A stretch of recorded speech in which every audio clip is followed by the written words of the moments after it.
But anyway, what's up, RC? What's going on, brother? I mean, are you going by RC? I didn't. You know, we homies. I didn't really know we you know, promoting businesses and shit now. No, you know, we always promoting business. We gonna always do that. We for sure always homies. Right. But all right. So tell me a little bit about this clothing line. Okay, so there's a clothing line, and then there's a print shop.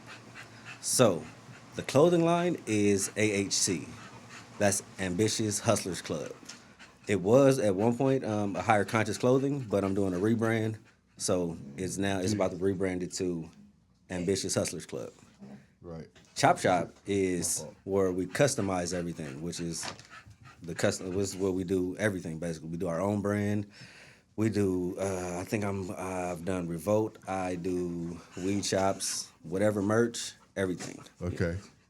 So you know, whatever you want to talk about. Printing, and then you also got your clothing line because you print as well. Is basically it, yes. Right? Okay. Yeah. Okay. And which one is like? Is printing the one that's the priority right now?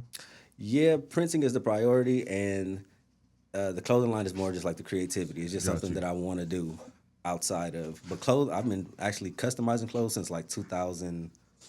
2000. No, I've been doing my own clothes since 2013. I've been customizing clothes since like 2008. Got you. And what do you mean by customizing clothes? Like putting patches on and stuff like that? Everything from DTF, that's direct to film. I do silk screen. I do embroidery. I do DTG, which is direct to garment. So, and I can print on damn near anything. Okay. From cups to T-shirts, pins. I do banners. I'm actually working on a banner right now, which I could have brought a sample or something of that. But yeah, we got our dogs here. My dog is here, Midnight, and then what's your dog's name again? Pork Chop. Pork Chop. Yeah, that's right. Pork Chop jumping around. Yeah, they playing. They just getting to know each other. This is the second time they met, so they're super excited. So if you hear them breathing, it's not us. We better not be in here. It's not. I mean, it's hot enough in here. It gets hot in here. If them fans go off and the lights is on, you'll be breathing like that. But it's okay. You can let them play. I don't think it's that bad. And then now that the listeners probably want to listen to that more than my babbling at 30 hours with no sleep. Yeah, that's a long ass. I'd be in here going crazy. 30 hours no sleep. You still got what?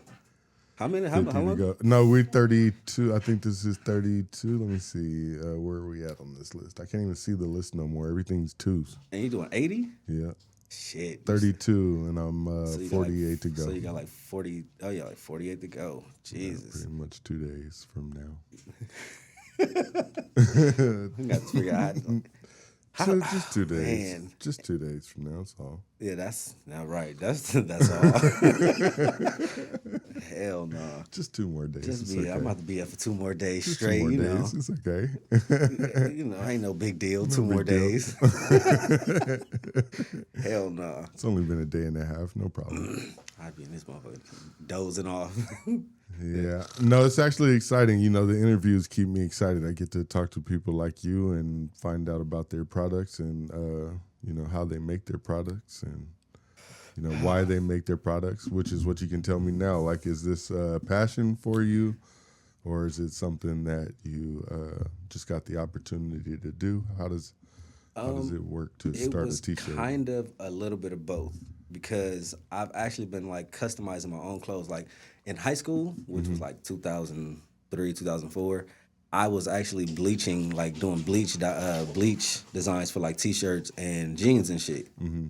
So I was already doing that, and then I had the opportunity when I moved to Atlanta with my cousin to actually learn how to like customize and do digital and do graphic design and shit like that. So it was kind of both. It was like a passion for me, and I just happened to get the opportunity when I moved to Atlanta. Okay. So, and I moved to Atlanta, I think, like 2007, 2008, and I've been on and off doing customizing ever since then. Okay, and do you have you mentioned so many different styles of being able to do the customizing of clothes. Is there a favorite style that you do? Is there something that you do different from others that stand out? things that I do. Is that how this industry works? It's not. I mean, everybody. Your creativity is what, or like how you choose to make things or design these things. That's the difference. But as far as the what is it like? Not necessarily the style, but the different ways of designing things are just the same. So most print shops they do DTF. They do DTF. They do screen printing. They do embroidery. So that's kind of like an overall. But then a lot of companies don't do graphic design, or if they do, they outsource it. Right. And I do a little bit of both. I actually do the graphic designing, and I do the printing, and I do the placement, and I could put together your entire brand if you want me to. Oh, okay. So you can do it from ground up. If somebody had an idea, or they wanted to brand their to. Are they going crazy? No, he just fat and like, okay, I'm done now. Like, I'm fat and I'm done now. Okay, enough running around. But yeah, that's crazy. It seems like an industry that is popping right now. It seems like there's a lot of people doing it. Is there a problem with when you create custom designs, other people stealing your designs and stuff like that? Is there an issue with any of that kind of stuff now that there's so many people doing it?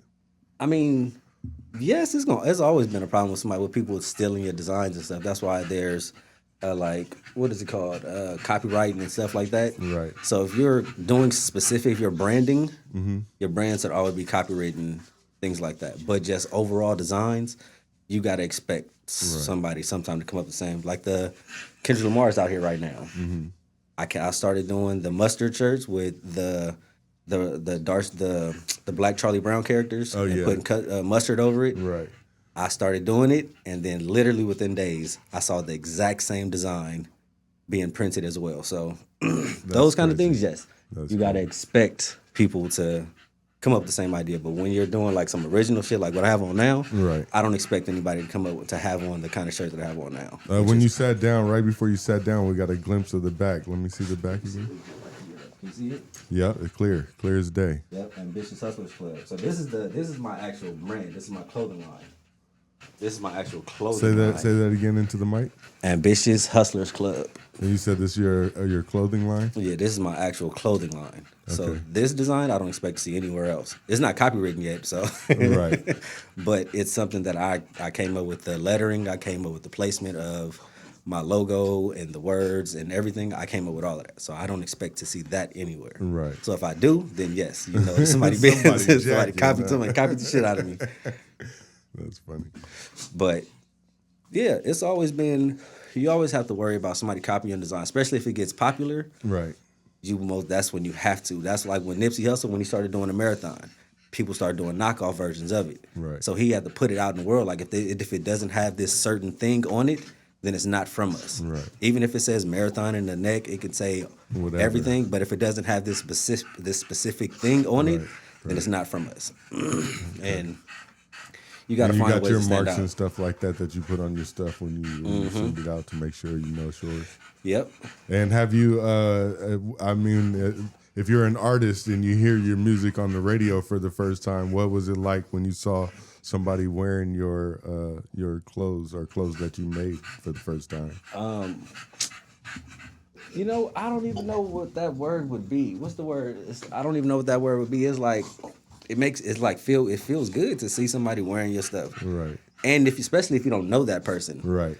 It's like, I don't know, it's a good feeling. It's like, it's kind of like, it makes you want to keep going. Right.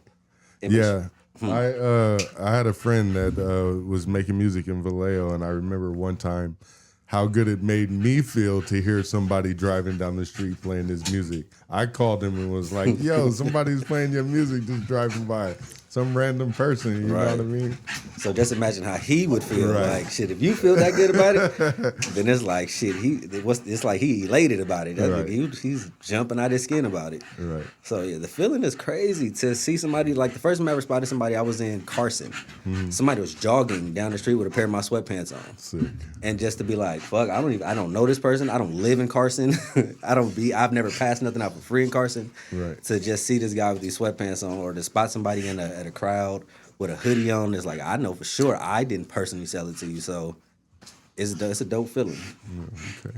So you said if you're saying you can create a brand or all the marketing and what would you call it, merchandising for someone from the ground up, from creating the logos and adding it to the merchandise and then even selling the merchandise. Not only like how could somebody reach you to get you to do that for them? Well, I'm currently rebuilding my website, so they can't catch me there. But they can catch me on my social media, which is ChopShop Printing on all social medias. You can catch me. You can DM me on any of those places, or you can catch me on my personal pages, which is RC Streets. You can catch me on any of those places, and I'll give you my information, or you can email me, and we'll start the building process. And what is that process? How does that work? Like, what information would you need from somebody, and then what is your process after that? If they already have a logo, well, if they don't have a logo, we go through the whole process of starting let's say a I logo. don't have anything, but I have a company, but we don't have any merchandising or anything like that. And y'all already have a name. We already have like a that? name. The company's already running, but we're at the beginning stages, and we need merchandising for advertisement. Well, we would go through the steps of creating your logo first, which we would go through different colors. We'd go through different patterns. We'd go through different fonts. Yeah. Sometimes building a logo can take a day. Sometimes it could take 2 months. Like, it just depends. Right. But that would be the beginning point, is finding your logo, getting that solidified first, and then moving on to like a color scheme. What is what colors do you have in mind for your business? Oh, okay. If you're more like, if you like burgundies, or if you like whatever colors your business kind of like demands, it's hard to explain. Is certain words it makes you think of a color. I don't know if that's just me or... No, I understand. I'm colorblind, so I don't necessarily understand it myself personally, but whenever I make logos and stuff like that, people tell me that kind of stuff matters, even with filming. So with filming, your color schemes matter, and that's one of the things that I missed out on with filming because I'm colorblind. So I understand it, but personally, I don't understand it. See, yeah, color, like... They say when you see red, you're trained to stop. Green, you're trained to go because of the lights and that kind of stuff. Yellow means happiness and stuff like that. Or it could also mean caution, depending on what it's on. Right. So certain things... Yeah. They provoke like certain colors in my mind. So if you're like, my name, the name of my company is A Higher Conscious, or it was A Higher Conscious Ambitious Hustlers Club. So those words make me think of like darker colors. I'm thinking of burgundies. I'm thinking of navy blues. I'm thinking of maybe some kind of brown mixture. So a lot of my designs may have those colors in it. So depending on what the name of your brand is, I'll use the colors that come to my mind at least, and mix it with the logo that we've come up with. So that I'll start building off of that. So if your logo is, just say we end up with some kind of green or something, then I'll start building the color scheme for the rest of at least the season that we're in. Okay. So like right now we're in the summer, so I'll probably be doing like a lot of bright colors, so the yellows and light greens and like stuff like that. Gotcha. When you get back into the fall, you start thinking of dark colors like navy blue, burgundy, burnt orange, and other colors like that. So it just depends on the season, depends on the wording. A lot of that stuff, it won't come together. Sometimes things don't come together as fast as you want it to, but it takes time to come up with a logo. It takes time to come up with a logo and build everything off of that. Right. Your fat face. He's so far away. Okay, and then, I mean, like, and how long you said you've been doing this? I started in 2008. Okay. I started like learning. You said.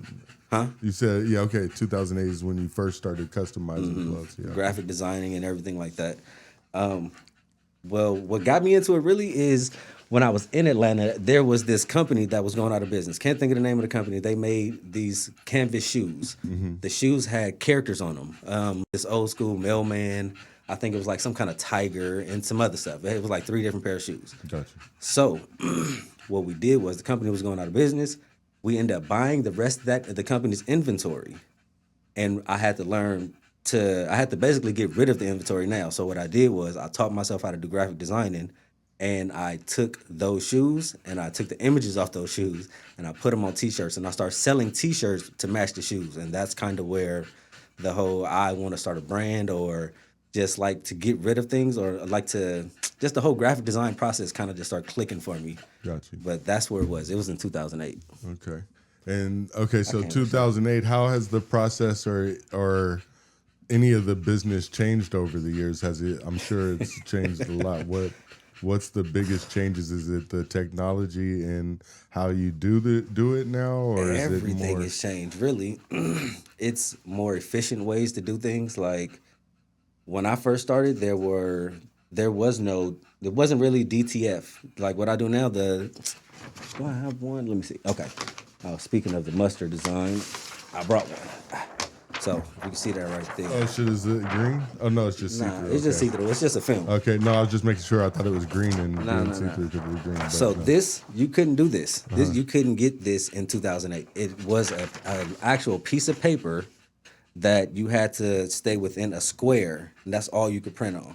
This now leaves no borders. That back then, that had a border. Right, okay. So things have progressed kind of quick, because now even the process for making these are simpler now, because there's a company that recently made something that makes it to where you literally only need one machine to come up with this. Back then, in 2008, there was a printer. You can only use a printer to do it. Then things just kept moving forward. But yeah, silk screen has always stayed the same though. Right. The only thing that hasn't changed is silk screening. And is that the first tech that silk screening was the first technique invented with customizing clothes? That's one of the first techniques that I can think of for transferring images onto clothing or onto anything. It was silk screening was first. Yeah, or sewing, maybe like stitching shit in, right? Oh yeah. Then you start talking embroidery and things like that. Then that was way, because there's quilting and shit like that. Right. That was like fucking 18, and you 1700s. said you do that as well? You can do embroidery as well? Yes. Okay. I can do embroidery. We do embroidery with chenille, and we do regular embroidery. That's like different fields, right? Like if as a doctor who can do like brain surgery and then a different type of surgery, right? Yes. Damn, that's crazy. That's a good compare. Yes, it is. It's still customizing, but it is two different things, because that requires like you don't go to one machine. Class to learn all of that. There's different classes you would go if you were going to school for it. There's different classes you had to take for each one, right? Right. Silk screen would be its own class. Right. Even DTF would be its own class. It would. All these things would literally be taught at different. Okay, times. wait a second. I know silk screening, and I know. Well, actually, I know what silk screening is, but I've never.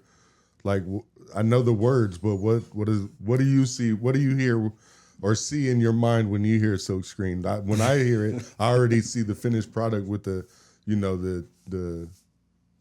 would already done.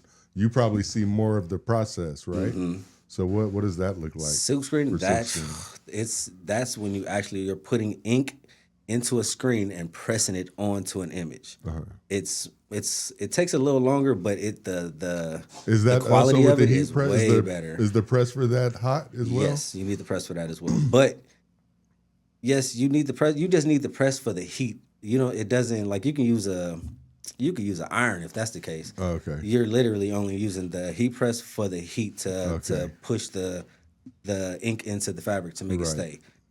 But you can use an iron for that. But not silk screen. For silk screen, you actually need the press, right? Yeah. For silk screen, you need a arm. There's a silk screen arm that holds a screen. You need screens and you need ink. It's a whole process. And the more colors you have, the more screens you need. It's all kind of shit. It's a way longer process. But like I said, the quality of it's better. And that's what makes it so expensive compared to the other types. Because you have to charge for every color in that case. Because every color requires a screen. So that means you have to for this is black, brown, burgundy, blue, white. So I need 1, 2, 3, 4, 5. I need like, so that means if this has 5 colors in it, then I need 5 screens. And then if I'm doing black, if I'm doing like a dark garment, that means I need to lay down. Holy shit! So that means you have to screen each color separately. Yep. You have to screen these colors separately, and every color has to have its own separate screen. If that makes sense, it's like right. No, I understand. So if that's what I'm black, saying, you got to screen all the black, one, yeah. then you got to clean that and do it again, or have a separate one that you put a new color into. Screen that, but you can't even. There is no there's no cleaning that one because the ink has to go into a different place. So it has to be a completely different screen. So if I can do all black, I can do all black first, and then I'll go over to black and do brown. Then I'll go over that and do blue, and then I'll go over that whatever color has its own tray on its own screen. I got you. That's why the process of it is so long. Right. But like again, the quality is crazy because those shirts last for. You can have. I have some shirts that I've had for over probably like 15 years, and the shirt is more damaged than the actual image because it's silkscreen. But like DTF, it's still the same ink when you're doing DTF, but because you're adding a layer of adhesive to it, it doesn't give it the same durability. It kind of makes it like you can make it feel like it's made into the design, but it's not going to be the same thing. Right. Is the industry like with rap music? The industry got really saturated at one point where everyone is doing it. It seems like the T-shirt business is starting to be like that. The T-shirt business alone, not printing as a whole. You do printing as a whole, but the T-shirt business seems to be getting saturated with people doing T-shirts. Is that the case, or is it just looking like that to the consumer? Clothing lines, yes. The clothing line business. Oh, the clothing line business. That's oversaturated for sure. But the manufacturing, everything behind the scenes, that's still a damn near open field. It's still it's a lot of people that do it, yes. But there's less people making like designing clothes on a large scale than there are fucking like doctors. Like you have less of us than you have them. So. This business it's a $1 billion business right now, and it's continuing to grow because there's new ways of doing things. There's always new things that need to be printed on. There's new things that need to be designed. So that's why I want to do everything. Everything that encompasses customizing anything, I want to be in it. So if it's embroidery, I'm doing it. DTF, I'm doing it. Silkscreen, I'm doing it. DTG, I'm doing it. I'm trying to stay up to times with the different machines that come out. I'm just trying to be a part of the business in general. Right. So, yeah it's probably a good. I can't really see the future of it, but I'm sure it's one of those businesses that won't change, that won't be taken over by it. All humans will always be doing it. Well, I don't know about that because they're already making machines that do the job faster. They still have to be operated by humans, yes, but it's not a physical human that has to do it anymore. Like silkscreening has been around for a long time. Silkscreening has probably been around since like the. But that's all 40s. Done by hand. There's no automation for silkscreening. Nah, it is now. They have a machine. It's probably like 50,000. I can't think of the name of it right now. But it has to where it can do up to 16 different colors, I think. And you can literally operate this 16-arm machine by yourself, standing from one point. The only thing you have to do is you have to take the shirt off. You have to add the shirt on and take the shirt off. That's the only thing that's not animated.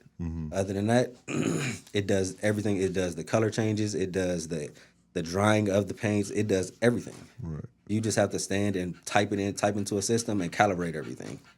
And even still, the company comes and calibrates it for you. So, yeah, really eventually you may not need a whole print shop of people. It would be better, but to do big jobs, those kind of machines are probably better. Right.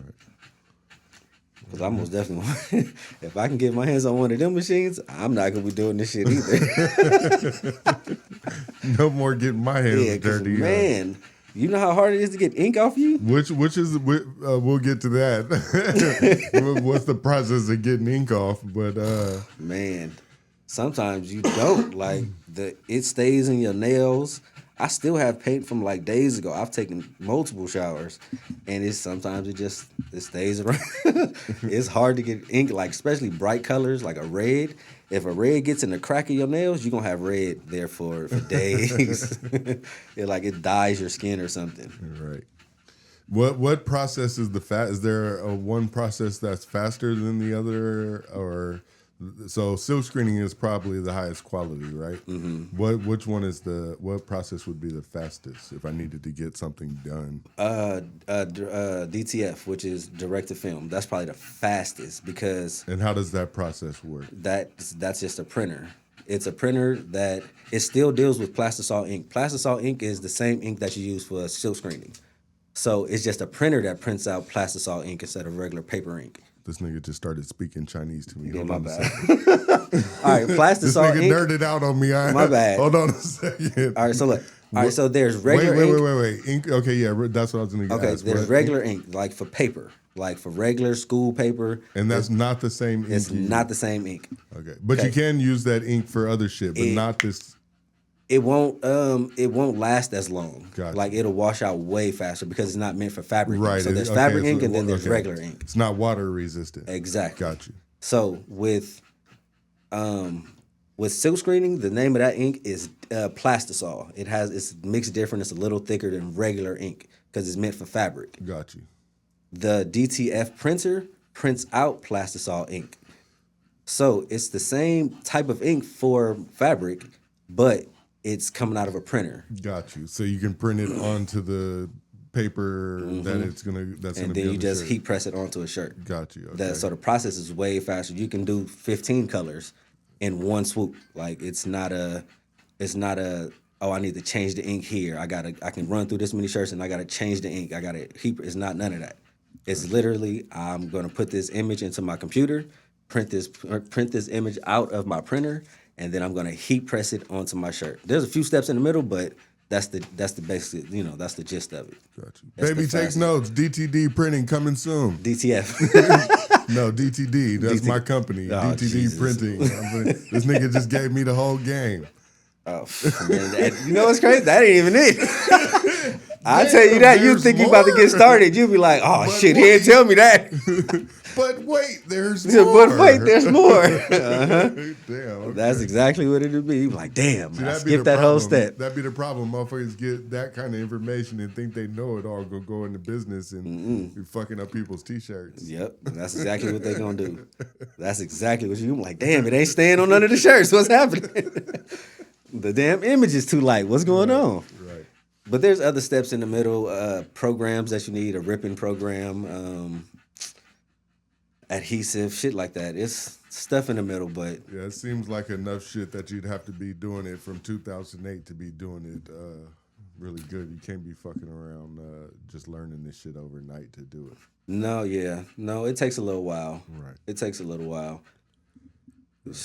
Yeah, I don't really brag about it. I don't really be thinking about it, to be honest. Right. Think about all the years that I've been doing it. I just do it. But I guess I do got a little bit of game that I can give out when it comes to it. Yeah. I don't do it. I don't really just be talking about it too much. But from 2008 to know how to, I'm pretty good at graphic designing. I'm pretty good at graphic designing. I've created jackets. I've learned how to make patches. I know how to do embroidery. So everything that I'm talking about, I've actually done, and I'm doing on a daily basis. So it's not just like, oh, he's just saying this is how you do it. Nah, you can pull up and you can ask for anything. I can get it all done within days. Right. So, Fucking dope, man. I definitely enjoyed talking to you about it, and was definitely just joking. I have no plans in doing all that. I can just sit here and talk into this microphone to people and enjoy it just as much. That sounds crazy, all the shit you got to do. Yeah, it's fun though, man. Like you said, it's not just something I do to make money. Right. I'm actually passionate about it. Like I've been making clothes for a long time, and I didn't expect to do this. It wasn't something like I took classes on in high school. I don't have no family that did it before me necessarily. It was just opportunities and something that I was interested in, and I just kept going. Yeah. Even if I wasn't making $3 million for doing this 80 hours of madness, I would do it for free. I would totally do this for free, but 80 hours of madness. yeah.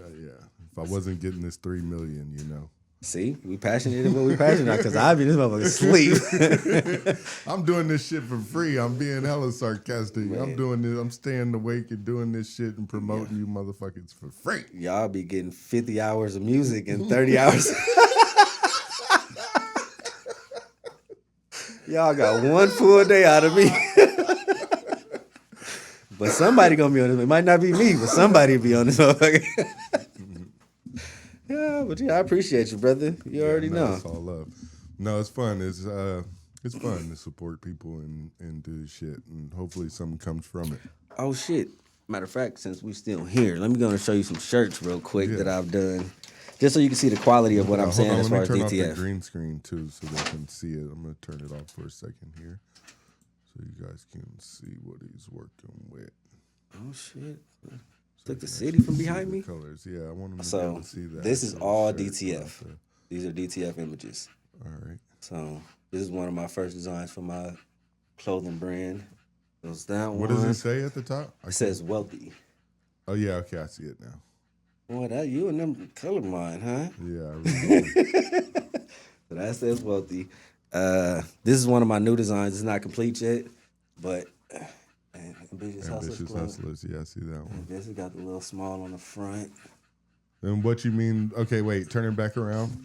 All right, give me an idea of what you mean by it's not done yet. Is it something that you want to add to it? Like, yeah, there's still branding pieces. okay. My logo should be somewhere on the sleeve. There's another little part down at the bottom. Okay, so I not literally the logo only brought itself. these to show you. Yeah, Okay, this is not just the small logo stuff. itself, Like you I just still mean don't have. like I haven't patches. done my neck piece yet. Right. Okay. So I literally just brought to show these shirts. That's Okay, coming soon.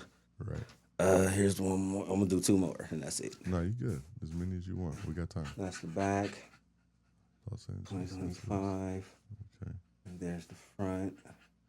Okay. So, But see, I don't want y'all to think that we're just a t-shirt brand because that's not it.